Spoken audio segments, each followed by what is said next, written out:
And साथियों, स्वागत है आप सभी का मैथ्स की पाठशाला पर। हम करंट इश्यूज पर चर्चा कर रहे हैं। आज की क्लास में हम जानेंगे कि 11 जून से 14 जून के बीच में जो भी करंट इश्यूज पर महत्वपूर्ण इश्यूज हुए हैं, जो हमारे परीक्षा की दृष्टि से बहुत ही ज्यादा महत्वपूर्ण है, उन सभी के बारे में आज हम जानेंगे। तो चलिए स्टार्ट करते हैं आज की क्लास को।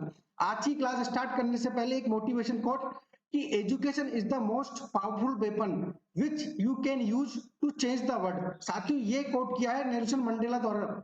ये नेल्सन मंडेला के बारे में हम सभी लोग जानते हैं। इस लाइन का सीधा सीधा अर्थ है कि शिक्षा ही एक ऐसा अस्त्र है जिसके द्वारा हम किसी भी शत्रु पर विजय पा सकते हैं। शत्रु से मतलब है कि हम खुद पे भी अगर हमको विजय पाना है तो उसका एकमात्र रास्ता शिक्षा।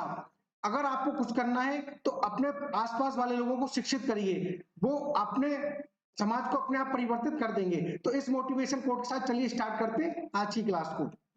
देखिए, G7 शिखर सम्मेलन 2021 में किसके द्वारा एक पृथ्वी एक स्वास्थ्य का नारा दिया गया?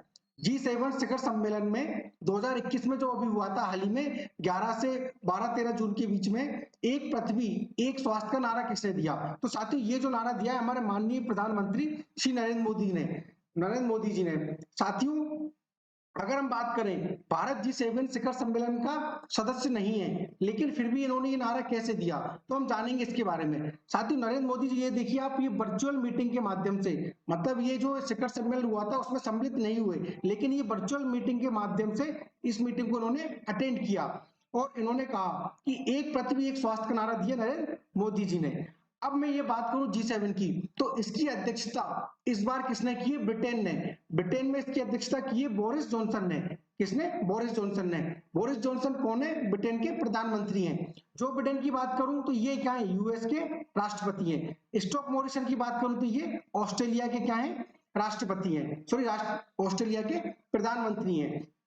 तो ये जो G7 शिखर सम्मेलन हुआ, आयोजित कहाँ हुआ था? ये आयोजित हुआ था ब्रिटेन में। अगर G7 की मैं बात करूं तो ये 47 नंबर का क्या था? सम्मेलन था।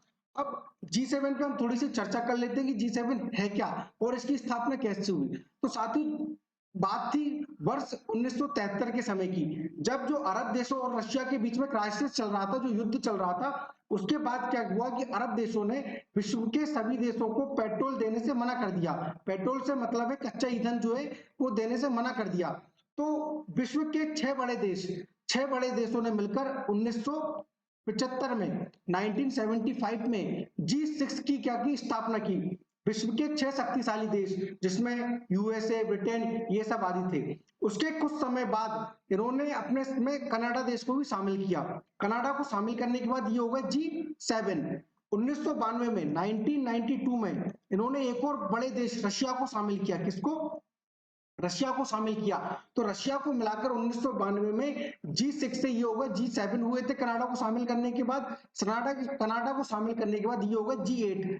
तो ये अपने आप को ग्रुप 8 के नाम से जानने लगे। ये सभी शक्तिशाली देश थे। लेकिन अगर मैं बात करूं वर्ष 2014 की, वर्ष 2014 में इन्होंने विधिवत रूप से रशिया को क्या किया? G8 से बाहर निकाल दिया।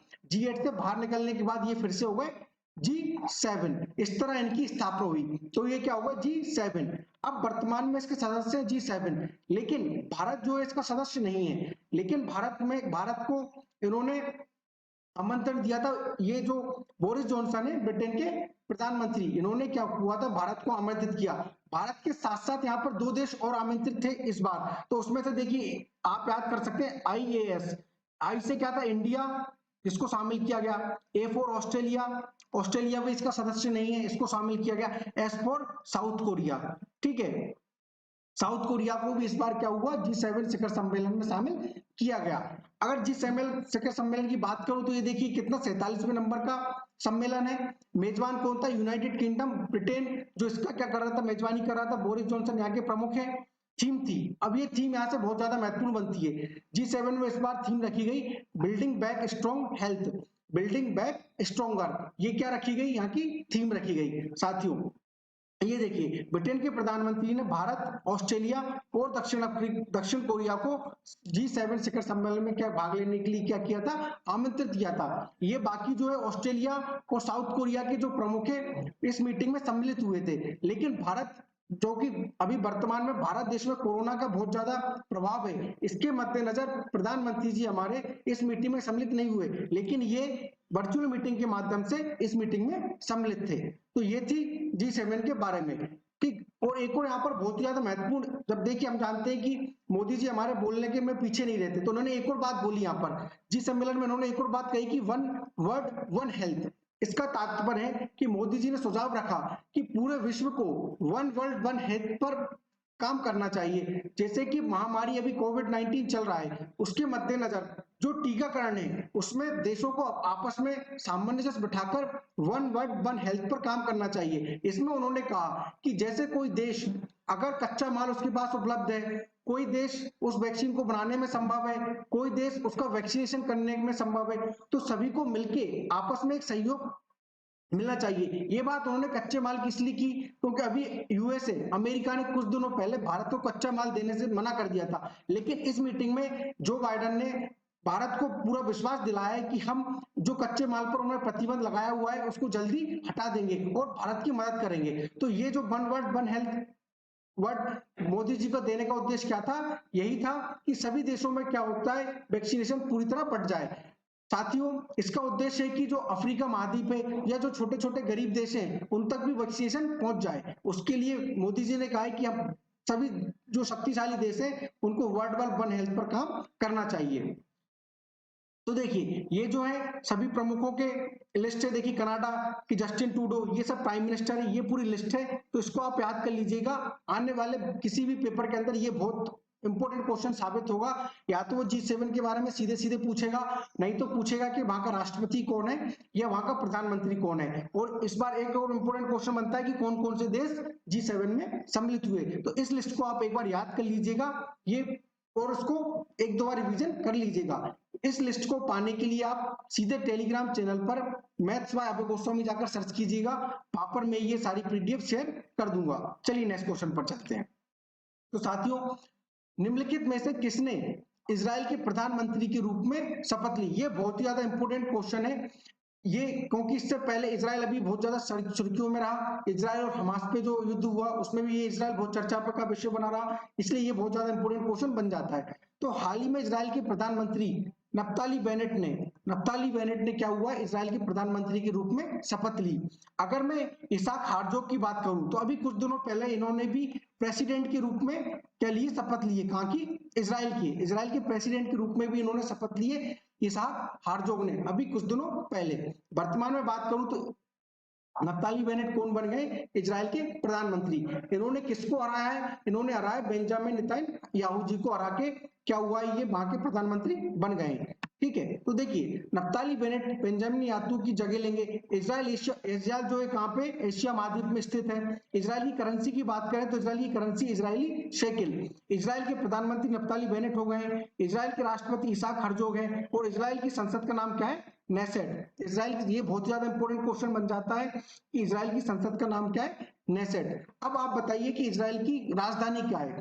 साथियों, अगर इजराइल की राजधानी की बात करें तो इजराइल की राजधानी है जेरूसलम। क्या है, जेरूसलम। लेकिन जो संयुक्त राष्ट्र है इसको मान्यता नहीं देता। संयुक्त राष्ट्र जो है इसकी तेल हबीब को इसकी मान्यता देता है इजराइल की राजधानी को, लेकिन इजराइल और अमेरिका इसकी जेरूसलम को इसकी राजधानी की मान्यता देते हैं। अब इजराइल की बात करूं तो ये कहां पर है, एशिया महाद्वीप में स्थित है। इसके इधर यहाँ पे क्या है, अगर देखिए मैंने कल आपको एक बताया था कि दिशा हम कैसे देखते हैं, ये पूर्व रहता है, ये पश्चिम रहता है, ये उत्तर और ये दक्षिण। तो इजराइल की मैं पश्चिम की बात करूं तो इजराइल के पश्चिम में ये मेडिटेरेनियन सी से जुड़ा हुआ है, मतलब मेडिटेरेनियन सी जो है इससे बॉर्डर साझा होता है। अगर मैं दक्षिण पूर्व की बात करूं, इधर या पश्चिम की बात करूं तो ये इजिप्ट से लगा हुआ है, पूर्व की साइड ये जॉर्डन से लगा हुआ है। ठीक है, ये देखिए ये जो गाजा पट्टी है, छोटा सा मैं पेन चेंज करके आपको बता देता हूं।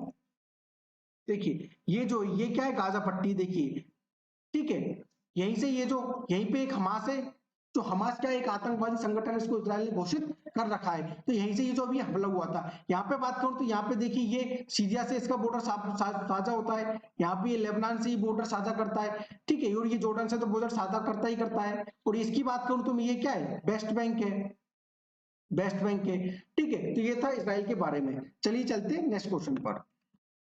अभी हाल ही में 11 जून 2021 को भारतीय मूल के किस पत्रकार को इंटरनेशनल कैटेगरी में वर्ष का पुलित्जर पुरस्कार से सम्मानित किया गया? तो साथियों ये है मेघा राजगोपालन, इनको क्या हुआ, पुलित्जर पुरस्कार से सम्मानित किया हुआ, ये है मेघा राजगोपालन। तो पुलित्जर पुरस्कार की बात करूं तो ये अमेरिका द्वारा दिया जाने वाला मीडिया के क्षेत्र में बहुत ही महत्वपूर्ण या नंबर 1 का पुरस्कार है जो अमेरिका के द्वारा दिया जाता है। ये खोजी पत्रकारिता के क्षेत्र में दिया जाता है। कुल मिला के 22 श्रेणी के अंदर पुलित्जर पुरस्कार को दिया जाता है। अब देखिए आप 22 की 22 श्रेणी को हमको याद नहीं करना है, ये जो महत्वपूर्ण क्वेश्चन है कि यही बना है इस पर कि आप 22 की 22 श्रेणी को याद करने बैठ जाएं। 22 की 22 श्रेणी बहुत ही ज्यादा है, उनको याद नहीं करना है आपको। आप चाहे तो आप अगर पढ़ लेना, उसको मैं पीडीएफ के रूप में अपने टेलीग्राम चैनल पे शेयर कर दूंगा, ठीक है। तो ये पत्रकार के क्षेत्र में इंटरनेशनल रिपोर्टिंग कैटेगरी के वर्ष का पुलित्जर पुरस्कार किसको दिया है? मेघा राजगोपालन। तो इन्होंने ऐसा क्या काम कर दिया कि इनको ये पुरस्कार दिया गया?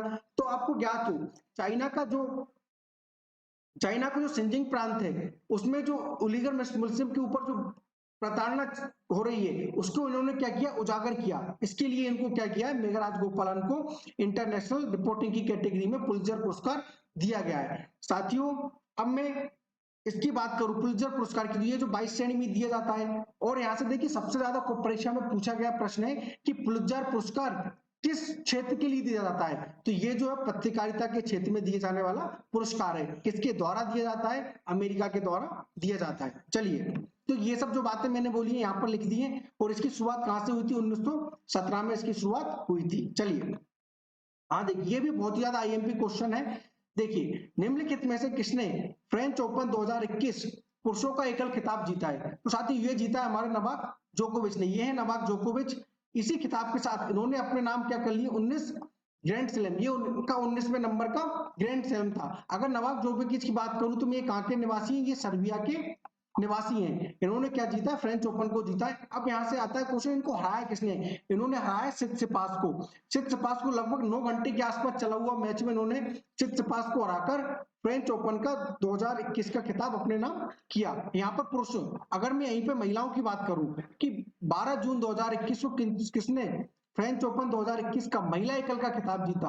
अब महिला एकल के खिताब की बात करूं तो ये जीता है बारबोरा क्रेसिकोवा। ये है बारबोरा क्रेसिकोवा। अब इन्होंने किसको हराया? तो हराने की बात करूं तो ये थे रनर अप अनास्तिया पावलीचेनकोवा। ये बहुत ज्यादा टफ नाम रहते हैं, आप इसको याद कर लीजिएगा। जीते कौन है?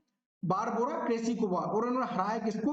अनास्तिया पावलीचेनकोवा को इन्होंने हराया। अब यहाँ पर देखिए ये तो महिला और पुरुष हो गए, लेकिन यहाँ पर कुछ युगल भी होते हैं, कुछ मिश्रित भी होते हैं। तो ये यहाँ पे मैंने लिस्ट दे दी है, आप इसको याद कर लीजिएगा। देखिए पुरुष एकल किसने जीता है? नवाक जोकोविच ने, जो सर्बिया के हैं। महिला एकल बारबोरा क्रेजिकोवा, ये कहाँ की? चेक गणराज्य की। वही मैं मेन पुरुष युगल की बात करूं तो पीरे युवा सर्वट जो कि फ्रांस के हैं, निकोलस माउथ फ्रांस के हैं। महिला गोल की बात करूं तो बारबोरा केजिकोवा। देखिए ये बारबोरा केजी इतना ज्यादा इसलिए इंपोर्टेंट हो गया है, यहाँ पर इन्होंने देखिए एक तो महिला सिंगल का खिताब भी जीता है, और युगल की बात करूं तो यहाँ भी इन्होंने क्या जीता है? इस किताब को जीता है, ठीक है। जो चेक गणराज्य की है, किसके साथ मिलकर जीता है इन्होंने? कशेतिया सीनिया कोवा के साथ मिलकर इन्होंने महिला गोल्ड का भी खिताब जीता है। इसलिए ये वाला जो क्वेश्चन है बहुत ही ज्यादा इंपॉर्टेंट साबित हो जाता है परीक्षा की दृष्टि से। अब देखिए हम जो ग्रैंड स्लैम के ऊपर बात कर लेते हैं। साथियों ग्रैंड स्लैम वर्ष में 4 होते हैं। देखिए यहाँ पर पूरी लिस्ट है। देखिए ग्रैंड स्लैम वर्ष में 4 अलग अलग स्थानों पर होते हैं। पहला होता है ऑस्ट्रेलिया ओपन, ठीक है, जो कहां पर आयोजित होता है? मेलबर्न पार्क में। दूसरा है फ्रेंच ओपन, ये होता है रोलैंड गैरोस पेरिस में, फ्रांस की राजधानी पेरिस में होता है। विंबलडन होता है कहां पर? लंदन में, ठीक है। यूएस ओपन होता है न्यूयॉर्क में। साथियों सीधे सीधे ये पूछा जाता है परीक्षा में कि इसको क्रम में जमाइए। तो आप देखिए आप उसको इस तरह याद कर सकते हैं, अफवाह के नाम से, AFWA, अफवाह के नाम से आप इसको याद कर सकते हैं। A4, ठीक है, एक मिनट थोड़ी, ठीक है, आप इसको ऐसे याद कर सकते हैं। देखिए A4 Australia open, F4 French open, W4 Wimbledon, और U4 USA। तो आप इसको इस तरह याद कर सकते हैं, ठीक है। इसका क्रम आप जरूर याद करिए, क्योंकि कई बार परीक्षा में पूछा गया है कि किस क्रम में विंबलडन होते हैं, ठीक है। अगर हम प्रमुख 4 इसकी बात करें, ऑस्ट्रेलिया ओपन ये कहाँ होता है? मध्य जनवरी के बीच में। फ्रेंच ओपन मई व जून में। विंबलडन जून व जुलाई में। यूएस ओपन अगस्त और सितंबर के बीच में। साथियों ये भी पूछा जाता है क्वेश्चन कि ये किस कोर्ट पर खेला जाता है। तो ऑस्ट्रेलिया ओपन की बात करूं तो ये कहाँ खेला जाता है, हार्ड कोर्ट। हार्ड कोर्ट से मतलब है जो जमीनें बहुत ज्यादा कड़क रहती है या कंक्रीट जैसा सड़क रोड बनती है उसके ऊपर ये बनी होती है। फ्रेंच ओपन की बात करें तो ये हो जाता है ग्ले कोर्ट, लाल लाल उसकी मिट्टी की तरह का ये कोर्ट होता है जिस पर ये खेला जाता है फ्रेंच ओपन। विंबलडन की बात करूं तो ये घास के ऊपर खेले जाने वाला टूर्नामेंट है। और यूएस ओपन की बात करूं तो ये भी कहाँ हार्ड कोर्ट के ऊपर पूछा जाता है। कई बार एनटीपीसी की बात करूं या रेलवे की बात करूं तो उसमें सीधे सीधे क्वेश्चन पूछे गए हैं कि ऑस्ट्रेलिया ओपन कहाँ किस कोर्ट के ऊपर खेला जाता है या फ्रेंच ओपन किस कोर्ट के ऊपर खेला जाता है। तो ये बात आप याद कर लीजिएगा, ठीक है। अगर मैं बात करूं ऑस्ट्रेलिया ओपन की 2021 में ऑस्ट्रेलिया ओपन की अगर मैं बात करूं तो पुरुष एकल खिताब जीता है नोवाक जोकोविच ने। इन्होंने किसको हराया, देखिए अब नोवाक जोकोविच ऑस्ट्रेलिया ओपन और फ्रेंच ओपन दोनों जीतने वाले पुरुष बन गए, ठीक है। उपविजेता थे डेनियल मेवेदर। और महिला एकल की बात करूं तो ये नमामी ओसाका, इनका नाम आपने सुना होगा, ये बहुत ही ज्यादा फेमस महिलाओं की श्रेणी में टेनिस खेलने वाली महिलाएं, ठीक है। उपविजेता था, इन्होंने जेनिफर ब्रॉडी को हराया। ये 2021 के कौन से ऑस्ट्रेलिया ओपन किए हैं, ठीक है। अब साथियों देखिए कोविड महामारी के कारण जो पेपर कैंसिल हो गए हैं उनमें देखिए पेपर तो वो बन चुके हैं कई सारे, तो उसमें 2020 के बहुत ज्यादा इंपॉर्टेंट हो जाते हैं, पूछने की संभावना बहुत ज्यादा हो जाएगी क्योंकि जो पेपर बन चुके हैं उनमें 2020 की भी करंट आ सकती है। इसलिए आप 2020 की करंट को साथ साथ पढ़ते चलें। ये मैंने पूरी लिस्ट दे दी है कि 2020 में कौन कौन कैसे जीता है, तो इसको भी आप एक बार याद कर लीजिएगा। चलिए चलते हैं नेक्स्ट क्वेश्चन पर।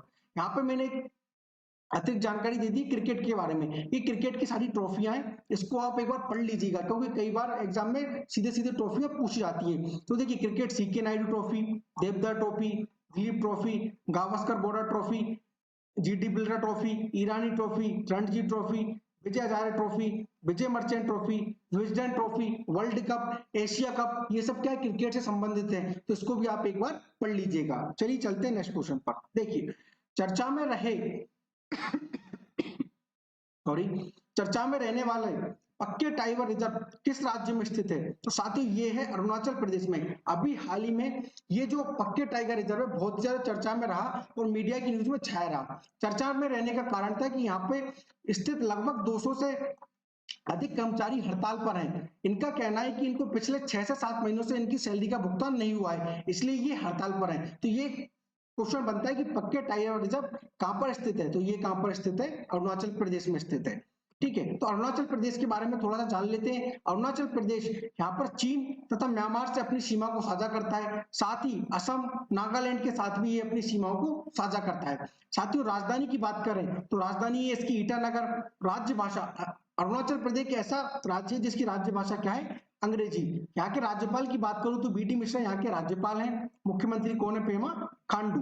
राज्यसभा सीटों की बात करूं तो यहाँ पे एक राज्यसभा सीट है और लोकसभा सीटों की बात करें तो यहाँ पे 2 लोकसभा सीटें हैं। चलिए अभी हाल ही में साथ ही 14 जून के दिन विश्व रक्तदाता दिवस मनाया गया। तो ये एक इन्फॉर्मेटिव क्वेश्चन है, कई बार डेज पूछे जाते हैं। आज से हम हर एक क्लास के अंदर जो भी महत्वपूर्ण दिवस है उन पर भी चर्चा करेंगे। तो 14 जून को मनाया जाता है कौन सा, विश्व रक्तदाता दिवस। तो साथ ही हमें अपने जीवन में ब्लड का डोनेशन जरूर करना चाहिए। हर 6 महीने के अंदर आपको ब्लड डोनेट करते रहना चाहिए।